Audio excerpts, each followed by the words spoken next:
ಸ್ನೇಹಿತರೆ, ನಮಸ್ಕಾರ. ಸಾಲದ ಸುಳಿಯಲ್ಲಿ ಸಿಲುಕಿದಾಗ ಸಾಹುಕಾರ ಬಾಗಿಲಿಗೆ ಬರ್ತಾನೆ.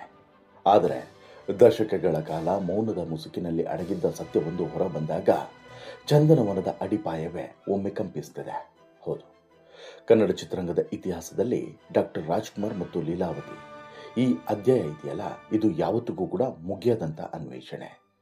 ಇತ್ತೀಚೆಗಷ್ಟೇ ತೆರೆದುಕೊಂಡಂತಹ ಆ ಒಂದು ಪುಸ್ತಕ, ಲೀಲಮ್ಮ ನಿನ್ನ ಗಂಡ ಯಾರಮ್ಮ, ಹಳೆಯ ಬೂದಿ ಮುಚ್ಚಿದ ಕೆಂಡಕ್ಕೆ ಮತ್ತೆ ಗಾಳಿ ಹಾಕಿದೆ. ಇದು ಬರೀ ವಿವಾದವಲ್ಲ, ಅರ್ಧ ಶತಮಾನದ ಭಾವನಾತ್ಮಕ ಧಗಧಗಿಸುವ ಜ್ವಾಲಾಮುಖಿ. ಹೌದು, ಒಂದು ಕಡೆ ತಾಯಿಯ ಅಖಂಡ ತ್ಯಾಗ ಮತ್ತು ಮೌನ, ಇನ್ನೊಂದು ಕಡೆ ನಟ ವಿನೋದ್ ರಾಜ್ ಅವರ ಅಂತರಂಗದ ತಳಮಳ. ಆದರೆ ಈ ರಹಸ್ಯದ ಸುಳಿಯಲ್ಲಿ ಸದಾ ಕೇಳಿ ಬರುವಂಥ ಪ್ರಶ್ನೆ, ವಿನೋದ್ ರಾಜ್ ಅವರ ತಂದೆ ಯಾರು ಅಂತ. ಈ ಪ್ರಶ್ನೆಗೆ ಈಗ ಸಿಕ್ಕಿದೆಯಾ ತಾರ್ಕಿಕ ಅಂತ್ಯ, ಅಥವಾ ಇದು ಹೊಸ ಸಮರಕ್ಕೆ ನಾಂದಿನ? ಇಂಥದ್ದೊಂದು ಪ್ರಶ್ನೆಯನ್ನು ನಾವು ಎತ್ತೋದಕ್ಕೆ ಕಾರಣನೂ ಕೂಡ ಇದೆ. ಇತ್ತೀಚೆಗೆ ಬಿಡುಗಡೆಯಾದಂತಹ ಪುಸ್ತಕ, ಎಲ್ಲ ಕಿಡಿಯ ಕಾರಣ ಇತ್ತೀಚೆಗೆ ಬಿಡುಗಡೆಯಾದಂಥ ಪುಸ್ತಕ. ಹಾಗಾದರೆ ಆ ಪುಸ್ತಕ ಯಾವುದು?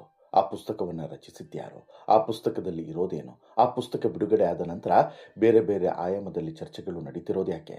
ಅಸಲಿಗೆ ಆ ಪುಸ್ತಕದಲ್ಲಿ ಇರುವಂತಹ ಸ್ಫೋಟಕ, ಭಯಾನಕ ಮತ್ತು ಬೆಚ್ಚಿ ಬೀಳಿಸುವಂತಹ ವಿತ್ ಡಾಕ್ಯುಮೆಂಟ್ ಇರುವಂತಹ ಈ ಪ್ರೂಫ್ಗಳು ಏನೇನು? ಯಾವ್ಯಾವ ಸಂಗತಿಗಳನ್ನು ಕವರ್ ಮಾಡಿದ್ದಾರೆ? ಎಲ್ಲವನ್ನು ಕೂಡ ಒಂದೊಂದಾಗಿ ನೋಡ್ತಾ ಹೋಗೋಣ. ಒಂದಂತೂ ಮೊದಲಿಗೆ ಸ್ಪಷ್ಟಪಡಿಸ್ಬಿಡ್ತೇನೆ, ಇದಕ್ಕೂ ಮತ್ತು ನಮಗೂ ಯಾವುದೇ ರೀತಿಯಾದಂಥ ಸಂಬಂಧ ಇಲ್ಲ. ಇಲ್ಲಿ ಪ್ರಕಾಶಕರು ಮತ್ತು ಸಂಶೋಧಕರು ಆಗಿರುವಂತಹ, ರಾಜಕಾರಣಿಯೂ ಕೂಡ ಆಗಿರುವಂತಹ, ಸಾಮಾಜಿಕ ಹೋರಾಟಗಾರರಾಗಿರುವಂತಹ ಎನ್.ಆರ್. ರಮೇಶ್ ಅವರು ಒಂದು ರೀತಿಯಲ್ಲಿ ಸಂಗ್ರಹಿಸಿರುವಂಥ ದಾಖಲೆಗಳನ್ನು ತಮ್ಮ ಪುಸ್ತಕದಲ್ಲಿ ದಾಖಲಿಸಿದ್ದಾರೆ. ಅದನ್ನು ನಿಮ್ಮ ಮುಂದೆ ಇಡುವಂಥ ಕೆಲಸವನ್ನಷ್ಟೇ ನಾವು ಇಲ್ಲಿ ಮಾಡ್ತಾ ಇರೋದು ಅಂತೇಳಿ ಹೇಳ್ತಾ, ಸ್ಟೋರಿಯನ್ನು ಕಂಪ್ಲೀಟ್ ನೋಡಿ ನಂತರ ನಮ್ಮ ಚಾನಲ್ಗೆ ಸಬ್ಸ್ಕ್ರೈಬ್ ಆಗೋದನ್ನು ಮಾತ್ರ ಮರಿಬೇಡಿ. ಹಾಗೆಯೇ ಬೇರೆ ಸ್ಟೋರಿಗಳ ನೋಟಿಫಿಕೇಷನನ್ನು ಪಡೆಯೋದಕ್ಕೆ ಬೆಲ್ ಐಕಾನನ್ನು ಕೂಡ ಒತ್ತೋದನ್ನು ಮರಿಬೇಡಿ ಅಂತೇಳಿ ಹೇಳ್ತಾ, ಈ ಬಿರುಗಾಳಿ ಯಾವುದು? ಯಾರು ನಿಮ್ಮ ಗಂಡ? ಲೀಲಾವತಿ ಅಮ್ಮನವರೇ, ಯಾರು ನಿಮ್ಮ ಗಂಡ ಅನ್ನುವಂಥ ಪ್ರಶ್ನೆ ಇವತ್ತು ನಿನ್ನೆದಲ್ಲ, ಸಾಕಷ್ಟು ವರ್ಷಗಳಿಂದ ನಿರಂತರವಾಗಿ ಕೇಳಿ ಬರುವಂಥ ಪ್ರಶ್ನೆ. ಇದಕ್ಕೆ ಉತ್ತರವನ್ನು ಸಾಕಷ್ಟು ಜನ ಕೊಡುವಂಥ ಪ್ರಯತ್ನವನ್ನು ಮಾಡಿದ್ದಾರೆ. ಇನ್ಫ್ಯಾಕ್ಟು ಈ ಪ್ರಶ್ನೆಗೆ ದೊಡ್ಡ ಸಂಚಲನ ಸೃಷ್ಟಿಸಿದಂಥ ಒಂದು ಪುಸ್ತಕ ಯಾವುದು ಅಂತೇಳಿ ಕೇಳಿದ್ರೆ ಅದು ರವಿ ಬೆಳಗೆರೆ ಅವರು ಬರೆದಂತಹ ರಾಜ್ ಲೀಲಾ ವಿನೋದ ಅಂತೇಳಿ. ಹೌದು, ಇದು ಭಾರೀ ಸಂಚಲನವನ್ನು ಸೃಷ್ಟಿಸಿದಂತಹ ಪುಸ್ತಕ. ಈ ಪುಸ್ತಕದಲ್ಲಿ ಒಂದು ರೀತಿಯಲ್ಲಿ ವಿನೋದ್ ರಾಜ್ ಅವರು ಡಾಕ್ಟರ್ ರಾಜ್ಕುಮಾರ್ ಮತ್ತು ಲೀಲಾವತಿ ಅಮ್ಮನವರಿಗೆ ಹುಟ್ಟಿದಂಥ ಮಗು ಅಂತಲೇ ಬಿಂಬಿಸುವಂಥ ಪ್ರಯತ್ನವನ್ನು ಆರಂಭದಿಂದನೂ ಕೂಡ ಮಾಡುವಂತಹ ಯತ್ನವನ್ನು ಮಾಡ್ಕೊಂಡು ಬಂದಿದ್ದರು. ಆದರೆ ಒಂದು ಗುಂಪು ಮಾತ್ರ ಇಲ್ಲವೇ ಇಲ್ಲ, ಅದು ಸುಳ್ಳು ಅನ್ನುವಂತಹ ವಿಚಾರವನ್ನು ಪ್ರತಿಪಾದಿಸ್ತಾನೆ ಬಂತು. ಅದೇ ಒಂದು ಮುಂದುವರೆದ ಭಾಗವಾಗಿ ಈಗ ಈ ಬಿರುಗಾಳಿಗೆ ಪ್ರಬಲ ದಂಗೆಗೆ ಎದ್ದಿದ್ದು ಬಿಜೆಪಿ ಮುಖಂಡ ಎನ್.ಆರ್. ರಮೇಶ್ ಅವರು. ಅವರ ಬಳಿ ಇದ್ದಿದ್ದು ಬರೀ ಮಾತುಗಳಲ್ಲ, ದಾಖಲೆಗಳ ದಂಡಯಾತ್ರೆ. ಎಸ್, ರಮೇಶ್ ಅವರು ಬಹಿರಂಗ ಸಮಾರಂಭವನ್ನು ಕೇವಲ ವೈಯಕ್ತಿಕ ರಗಳೆಯಾಗಿರಲಿ ಅಥವಾ ವಿನೋದ್ ರಾಜ್ ಅವರ ವಂಶಾವಳಿ, ಆಸ್ತಿಯ ಹಕ್ಕು ಮತ್ತು ರಾಜ್ಕುಮಾರ್ ಕುಟುಂಬದ ಹೆಸರು ಬಳಸುವಂಥ ವಿಚಾರದಲ್ಲಿ ಅವರು ಎತ್ತಿದಂಥ ಪ್ರಶ್ನೆಗಳು ಸ್ಯಾಂಡಲ್ವುಡ್ನ ಅಂತರಂಗವನ್ನೇ ತಲುಪಿದ್ವು. ಹೌದು, ಯಾರೋ ಒಬ್ಬ ವ್ಯಕ್ತಿಯ ಹೆಸರನ್ನು ತೆಗೆದುಕೊಂಡು ಅವರ ಪ್ರತಿಷ್ಠೆಯನ್ನು ದಶಕಗಳ ಕಾಲ ಅಸ್ಪಷ್ಟತೆಯಲ್ಲಿಟ್ಟು ತಮ್ಮ ಅನುಕೂಲಕ್ಕೆ ತಕ್ಕಂತೆ ಬಳಸಿಕೊಳ್ಳೋದು ಧರ್ಮವಲ್ಲ. ದಾಖಲೆಗಳು ಏನು ಹೇಳ್ತವೆ? ಸತ್ಯವೇನು? ಕನ್ನಡಿಗರಿಗೆ ಪಾರದರ್ಶಕತೆಯಿಂದ ಬೇಕು. ಸುಳ್ಳಿನ ಈ ಕಥೆಯೇನಿದೆ, ಈ ಕಥೆಯನ್ನು ಕಟ್ಟಿಕೊಂಡು ಕಾಲ ತಳ್ಳುವುದು ಅಕ್ಷಮ್ಯ ಅಪರಾಧ ಅನ್ನೋದು ಇಲ್ಲಿ ಎನ್.ಆರ್. ರಮೇಶ್ ಅವರ ಆಕ್ರೋಶದ ಸಾರಾಂಶ. ಎಸ್, ರಮೇಶ್ ಅವರು ಇಲ್ಲಿ ಈ ಸ್ಪಷ್ಟೀಕರಣದ ದಾಳಿಯನ್ನು ಲೀಲಾವತಿ ಕುಟುಂಬವನ್ನು ತೀವ್ರ ಆಘಾತಕ್ಕೀಡು ಮಾಡಿತು. ಆದರೆ ಈ ದಾಳಿಗೆ ಲೀಲಾವತಿಯವರ ಅಭಿಮಾನಿಗಳು ಮತ್ತು ವಿನೋದ್ ರಾಜ್ ಸುಮ್ಮನೆ ಇಟ್ಟುಕೊಳ್ಳಲಿಲ್ಲ.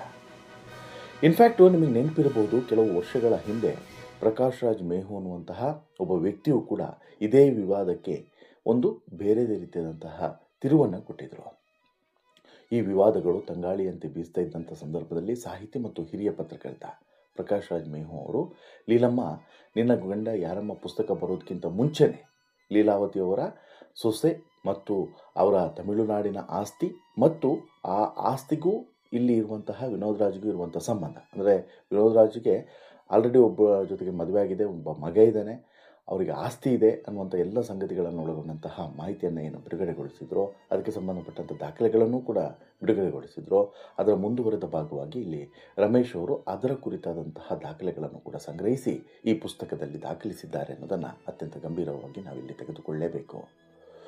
ಇನ್ನು ಈ ರಮೇಶ್ ಅವರು ಎನ್ ಆರ್ ರಮೇಶ್ ಅವರು ಬರೆದಿರುವಂಥ ಪುಸ್ತಕದಲ್ಲೂ ಕೂಡ ಎಲ್ಲ ಪ್ರಶ್ನೆಗಳಿಗೂ ಕೂಡ ಉತ್ತರ ಕೊಡುವಂಥ ಕೆಲಸವನ್ನು ಮಾಡಿದ್ದಾರೆ.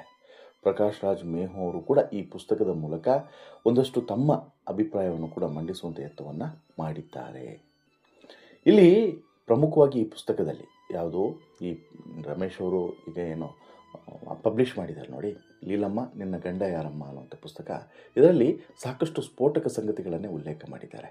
ಯಾಕೆ ಅದನ್ನು ನಾನು ಸ್ಫೋಟಕ ಸಂಗತಿಗಳು ಅಂತೇಳಿ ಹೇಳ್ತೀನಿ ಅಂತ ಹೇಳಿದ್ರೆ, ವಿಶ್ವಮಾನವ ಮತ್ತು ವರನಟ ಅಂತಲೇ ಕರೆಸ್ಕೊಂಡಂತಹ ಡಾಕ್ಟರ್ ರಾಜ್ಕುಮಾರ್ ಅವರು ಒಂದು ರೀತಿಯಲ್ಲಿ ಇಡೀ ಭಾರತಕ್ಕೆ ಮಾದರಿಯಾದಂಥವ್ರು, ಕರ್ನಾಟಕಕ್ಕಲ್ಲ ಭಾರತಕ್ಕೆ ಮಾದರಿಯಾದಂಥ ಅದ್ಭುತವಾದಂಥ ಮೇರು ನಟ. ಮತ್ತೊಬ್ಬ ಡಾಕ್ಟರ್ ರಾಜ್ಕುಮಾರ್ ಅವರ ಹುಟ್ಟಿ ಬರೋದಕ್ಕೆ ಸಾಧ್ಯನೇ ಇಲ್ಲವೇನೋ ಅನ್ನುವಂಥ ಪರಿಸ್ಥಿತಿ ಇವತ್ತಿಗೆ ನಿರ್ಮಾಣ ಆಗಿದೆ. ಹೀಗಿರುವಂಥ ನಟ ಸಾರ್ವಭೌಮ ರಾಜ್ಕುಮಾರ್ ಅವರ ಒಂದು ಕಂಪ್ಲೀಟ್ ಆದಂಥ ವ್ಯಕ್ತಿತ್ವಕ್ಕೆ ಮಸಿ ಬಳಿಯುವಂಥ ಯತ್ನವನ್ನು ಸಾಕಷ್ಟು ಜನರು ಕೂಡ ಮಾಡಿದರು, ಅದರಲ್ಲಿ ವಿಫಲರಾದರು. ಆದರೆ ಸಾಕಷ್ಟು ವರ್ಷಗಳ ಕಾಲ ಡಾಕ್ಟರ್ ರಾಜ್ಕುಮಾರ್ಗೆ ಅಂಟಿಕೊಂಡಿದ್ದಂಥ ಒಂದು ನಿಂದನೆ ಏನಂತ ಹೇಳಿದ್ರೆ, ಅಥವಾ ಒಂದು ಆರೋಪ ಏನಂತ ಹೇಳಿದ್ರೆ, ಲೀಲಾವತಿ ಅವರ ಜೊತೆಗೆ ಡಾಕ್ಟರ್ ರಾಜ್ಕುಮಾರ್ ಅವರು ತುಂಬ ಆತ್ಮೀಯರಾಗಿದ್ದರು. ಅದರ ಫಲವಾಗಿ ವಿನೋದ್ ರಾಜ್ ಅನ್ನುವಂಥ ಮಗ ಹುಟ್ಟಿದ್ದು ಅನ್ನುವಂಥದ್ದು. ಇದು ಅಲ್ಲ ಅಂತೇಳಿ ಎಷ್ಟೇ ಜನ ಹೇಳಿದರೂ ಕೂಡ ಯಾರೂ ಕೂಡ ಅದನ್ನು ಒಪ್ಪಲಿಲ್ಲ.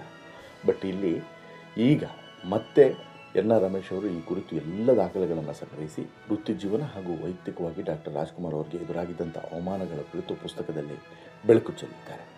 ಜೊತೆಗೆ ದಿವಂಗತ ನಟಿ ಲೀಲಾವತಿ ಮತ್ತು ಅವರ ಪತಿ ಮಹಾಲಿಂಗ ಭಾಗವತರ್ ಮತ್ತು ಅವರ ಕುಟುಂಬಕ್ಕೆ ಸಂಬಂಧಿಸಿದಂಥ ಹಲವು ಅಪರೂಪದ ಸ್ಫೋಟಕ ದಾಖಲೆಗಳನ್ನು ಲೇಖಕರು ಹಾಗೂ ರಾಜಕಾರಣಿಯೂ ಕೂಡ ಆಗಿರುವಂಥ ಎನ್ ಆರ್ ರಮೇಶ್ ಈ ಪುಸ್ತಕದಲ್ಲಿ ಈಗ ಸ್ಪಷ್ಟವಾಗಿ ಉಲ್ಲೇಖ ಮಾಡಿದ್ದಾರೆ.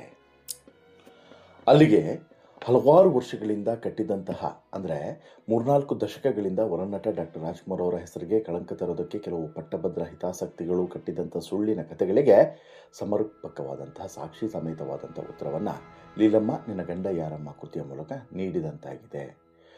ರಾಜ್ಕುಮಾರ್ ಅವರ ಕಟ್ಟಾಭಿಮಾನಿ ಮತ್ತು ಜನಪ್ರಿಯ ನಾಯಕರು ರಮೇಶು ಈ ಕುರಿತಾದಂತೆ ಸಾಕಷ್ಟು ಅಧ್ಯಯನವನ್ನು ಮಾಡಿ ಸಾಕಷ್ಟು ದಾಖಲೆಗಳನ್ನು ಕೂಡ ಸಂಗ್ರಹಿಸಿದ್ದಾರೆ. ಇನ್ಫ್ಯಾಕ್ಟು ತಮಿಳುನಾಡಿನಲ್ಲಿರುವಂತಹ ಲೀಲಾವತಿ ಅಮ್ಮನವರಿಗೆ ಸಂಬಂಧಪಟ್ಟಂಥ ಜಾಗ ಆಗಿರ್ಬೋದು, ಇನ್ಫ್ಯಾಕ್ಟು ಇದೇ ವಿನೋದ್ ರಾಜ್ ಅವರ ಪತ್ನಿ ಮತ್ತು ಮಗ ಇರುವಂತಹ ಜಾಗ ಆಗಿರ್ಬೋದು, ಅದೆಲ್ಲವನ್ನು ಕೂಡ ಯಾಕೆ ಯಾರ್ಯಾರ ಹೆಸರಲ್ಲಿ ರಿಜಿಸ್ಟ್ರನ್ನು ಮಾಡಲಾಗಿದೆ. ಹಾಗೆಯೇ ಲೀಲಾವತಿಯವರು ಮೂಲತಃ ಕ್ರಿಶ್ಚಿಯನ್ ಧರ್ಮಕ್ಕೆ ಸೇರಿದವರು, ನಂತರ ಅವರು ಎಲ್ಲವನ್ನು ಕೂಡ ಮರೆಮಾಚಿಕೊಂಡು ಬಂದಿದ್ದು ಯಾಕೆ, ರಾಜ್ಕುಮಾರ್ಗೂ ಇವ್ರಿಗೂ ಇದ್ದಂಥ ಸ್ನೇಹ ಏನು, ಎಲ್ಲವನ್ನು ಕೂಡ ಇಲ್ಲಿ ಎಳೆಯಾಗಿ ಬಿಚ್ಚಿಡಲಾಗಿದೆ. ಈ ಪುಸ್ತಕವನ್ನು ಓದೋದಕ್ಕೆ ಶುರು ಮಾಡಿದಾಗ ನಿಮ್ಮ ಕಣ್ಣಲ್ಲಿ ನೀರು ಬರೋದ್ರಲ್ಲಿ ಡೌಟೇ ಇಲ್ಲ. ಹಾಗೆ ಓದ್ತಾ ಹೋದಂತೆ ನಿಮ್ಮ ಕಣ್ಣೀರು ಹೆಚ್ಚಾಗ್ತಾ ಹೋಗುತ್ತೆ ಮತ್ತು ಅಂತರಂಗದಲ್ಲಿ ಒಂದು ಸಮಾಧಾನ, ತೃಪ್ತಿಯ ಆನಂದ ಎಲ್ಲವೂ ಕೂಡ ಕಣ್ಣಲ್ಲಿ ಕಾಣಿಸುತ್ತೆ. ಕಾರಣ ಏನು ಅಂತ ಹೇಳಿದ್ರೆ, ಅಕಾಳಕ್ಕೆ ಇಳಿಯುವಂಥ ಮುನ್ನ ಹೊರನಟ ಸಾಧನೆ, ಸರಳತೆ, ಸಂಯಮ ಇಂಥ ವಿಚಾರಗಳನ್ನು ತಿಳಿಸಿ ಸೋದರಿಯ ಜಟಕಾ ಸಾಗಿ ಕಲ್ಯಾಣ ಕಾಲದಲ್ಲಿ ಕುರ್ಚಿ ಇಳಿದಂಥ ಕತೆ, ಸುಡು ಬಿಸಿಲು ಬರಿಗಾಲಲ್ಲಿ ನಡೆದು ಬಂದಂಥ ಜಕಣಚಾರಿ, ಮಂತ್ರಾಲಯ ಮಹಾತ್ಮೆ, ಹಿಂಡ ಇಳಿಸುವವನು ರಾಯರ ಪಾತ್ರ ಮಾಡೋದೆ, ಶತಮಾನದ ಚಿತ್ರವನ್ನು ಅತಿ ಕೆಟ್ಟ ಫಿಲಮ್ ಅಂತೇಳಿ ಹೇಳಿದಂಥ ಪುಟ್ಟಣ್ಣ, ಗಂಧದ ಗುಡಿಗೆ ರಾಜ್ಕುಮಾರ್ ಯಾಕೆ ಬೇಕಿತ್ತು, ಕಲ್ಯಾಣ್ ಕುಮಾರ್ ಸನ್ಮಾನ, ರಾಜು ಸಭಾಧ್ಯಕ್ಷರು, ನಡೆದದ್ದೇ ಬೇರೆ, ಕವಿರತ್ನ ಕಾಳಿದಾಸ, ಮಾಣಿಕ್ಯ ವೀಣಾ, ರಾಜ್ಕುಮಾರ್ ಹಾಡಬಾರದು. ಈ ಅಧ್ಯಾಯಗಳ ಮೂಲಕ ಹೊರನಟರಿಗೆ ಆದಂಥ ಅವಮಾನ, ಅಪಹಾಸ್ಯ, ಈ ಸಮಯದಲ್ಲಿ ರಾಜು ತಮ್ಮ ಸಂಯಮದಿಂದಲೇ ಎಲ್ಲವನ್ನು ಕೂಡ ತುಂಬ ಸಂಯಮದಿಂದ ನಿರ್ಲಿಪ್ತ ಭಾವದಿಂದ ಇದ್ದಂಥ ದಿನಗಳು ಹೇಗೆ ಇತ್ತು ಅನ್ನೋದನ್ನು ಕೂಡ ವಿವರಿಸಿದ್ದಾರೆ.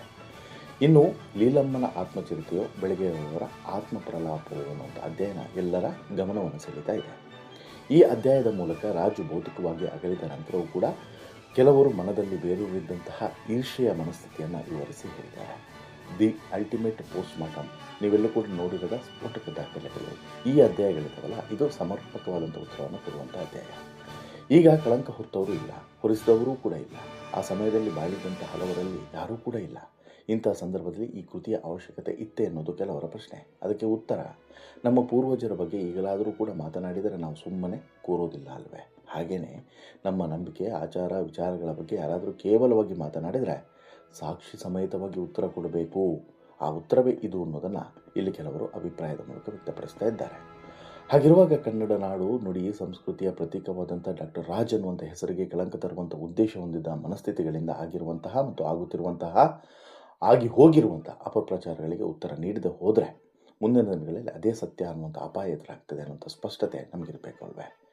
ಇದಕ್ಕೆ ಪೂರಕವಾದಂಥ ದಾಖಲೆಗಳನ್ನು ಸಂಗ್ರಹಿಸೋದು, ಆ ಸಂಗ್ರಹಿಸಿದ ದಾಖಲೆಗಳನ್ನು ಎಳೆ ಎಳೆಯಾಗಿ ನಮ್ಮ ಮುಂದೆ ಇಡುವಂಥದ್ದು, ಆ ದಾಖಲೆಗಳ ಮೂಲಕ ಅದಕ್ಕೊಂದಷ್ಟು ಸಾಂದರ್ಭಿಕತೆಯನ್ನು ಕೂಡ ಕಟ್ಟಿಕೊಡುವಂಥದ್ದು ಮತ್ತು ಅದಕ್ಕೆ ಬೇಕಾದಂತಹ ಪ್ರಯತ್ನಗಳನ್ನು ಮಾಡುವಂಥದ್ದು, ಆ ಎಲ್ಲವನ್ನು ಕೂಡ ಇಲ್ಲಿ ಎನ್ ಆರ್ ರಮೇಶ್ ಅವರು ಭಾರಿ ಚಂದವಾಗಿ ಮಾಡಿಕೊಟ್ಟಿದ್ದಾರೆ. ಅದರ ಪರಿಣಾಮವಾಗಿ ಇವತ್ತಿಗೆ ಪುಸ್ತಕ ಸಾಕಷ್ಟು ಪಬ್ಲಿಷನ್ನು ಪಡೆದು ಏನು ಈ ಮೀನು ಮಾರಾಟ ಆಗುತ್ತೆ ಅಂತೇಳಿ ಹೇಳ್ತಾರಲ್ಲ, ಅಂದರೆ ಯಾವಾಗಲೂ ಕೆಲವು ಸಲ ಏನಾಗ್ಬಿಡುತ್ತೆ ಅಂತ ಹೇಳಿದ್ರೆ, ನೀವು ಯಾವುದೇ ಒಂದು ಈ ಶಿಪ್ ಯಾರ್ಡ್ಗಳಿಗೆ ಅಥವಾ ಬಂದರುಗಳಿಗೆ ಹೋದರೆ ಅಲ್ಲಿ ನೋಡಿರ್ತೀರ, ನೀವು ಮೀನು ಬಂದ ತಕ್ಷಣ ಪಟ ಪಟ ಪಟ ಪಟ ಪಟ ಪಟ ಖಾಲಿ ಆಗಿಬಿಡುತ್ತೆ. ಆ ರೀತಿ ಪುಸ್ತಕ ಖಾಲಿ ಆಗ್ತಿದೆ. ಯಾಕಂತ ಹೇಳಿದ್ರೆ ಹೊರಗಡೆಯಿಂದನೇ ಜಾಸ್ತಿ ಡಿಮ್ಯಾಂಡ್ ಇದೆ ಅಂತ. ಅಂದರೆ ಈ ಸತ್ಯ ಎಲ್ರಿಗೂ ಕೂಡ ಗೊತ್ತಾಗಬೇಕು ಅನ್ನೋಂಥ ಕಾರಣಕ್ಕೋಸ್ಕರ ಪುಸ್ತಕವನ್ನು ಮಾಡಿದಲ್ವ, ಆ ಸತ್ಯ ತಿಳಿಯೋದಕ್ಕೋಸ್ಕರ ಸಾಕಷ್ಟು ಜನ ಇಲ್ಲಿ ಪ್ರಯತ್ನವನ್ನು ಮಾಡ್ತಿದ್ದಾರೆ, ಈ ಪುಸ್ತಕವನ್ನು ಕೇಳ್ತಾ ಇದ್ದಾರೆ ಅಂತೇಳಿ. ಇನ್ನು ಎನ್ ಆರ್ ರಮೇಶ್ ಅವರು ಕಾನೂನಾತ್ಮಕವಾಗಿಯೂ ಮತ್ತು ದಾಖಲೆಗಳನ್ನು ಸಂಗ್ರಹಿಸಿ ಈ ಒಂದು ಪುಸ್ತಕವನ್ನು ಪ್ರಕಟಿಸಿರೋದ್ರಿಂದ ಸಹಜವಾಗಿ ಇದು ಅದಕ್ಕೆ ತೂಕವನ್ನು ಕೂಡ ಹೆಚ್ಚಿಸಿಕೊಂಡಿದೆ. ಹಾಗೆಯೇ ವಿವಾದಗಳು ಕಾಲಗರ್ಭದಲ್ಲಿ ಲೀನವಾಗಿರಬಹುದು, ಆದರೆ ಲೀಲಾವತಿ ಅಮ್ಮನವರ ಪತಿ ಯಾರು, ಮಕ್ಕಳು ಯಾರು, ಜೊತೆಗೆ ಇದ್ದಂತಹ ವಿವಾದದ ಮೂಲ ಸ್ವರೂಪವೇನು ಎಲ್ಲವನ್ನು ಕೂಡ ಎಳೆಯಾಗಿ ಇಲ್ಲಿ ದಾಖಲೆ ಸಮೇತ ಒಂದು ಸ್ಪಷ್ಟಪಡಿಸುವಂಥ ಕೆಲಸವನ್ನು ರಮೇಶ್ ಅವರು ಏನು ಮಾಡಿದ್ದಾರೆ, ಅದಕ್ಕೆ ಅದ್ಭುತವಾದಂಥ ರೆಸ್ಪಾನ್ಸ್ ಇತ್ತು ಸತ್ಯ. Whatever doctor Rajkumar Leelavathi ಅನ್ನುವಂಥ ಈ ರಹಸ್ಯ ಈ ಪುಸ್ತಕದ ಮೂಲಕವಾದರೂ ಕೂಡ ಅಂತ್ಯವಾಗ್ತದೆ, ಅಥವಾ ಇದು ಮತ್ತೆ ಇನ್ನೊಂದು ಆಯಾಮವನ್ನು ಪಡೆದುಕೊಳ್ಳುತ್ತಾ ಕಾದು ನೋಡಬೇಕು. ದಯವಿಟ್ಟು ನಿಮ್ಮ ಅಭಿಪ್ರಾಯವನ್ನು ಕಮೆಂಟ್ ಮಾಡಿ ತಿಳಿಸಿ. ಜೊತೆಗೆ ಈ ಸ್ಟೋರಿ ಇಷ್ಟ ಆಯಿತು ಅಂತ ಹೇಳಿದ್ರೆ ಲೈಕ್ ಮಾಡಿ, ಶೇರ್ ಮಾಡಿ, ಚಾನಲ್ಗೆ ಸಬ್ಸ್ಕ್ರೈಬ್ ಆಗೋದನ್ನು ಮರಿಬೇಡಿ. ನಿಮ್ಮ ಅಭಿಪ್ರಾಯವನ್ನು ಕೂಡ ಕಮೆಂಟ್ ಮಾಡೋದನ್ನು ಮರಿಬೇಡಿ.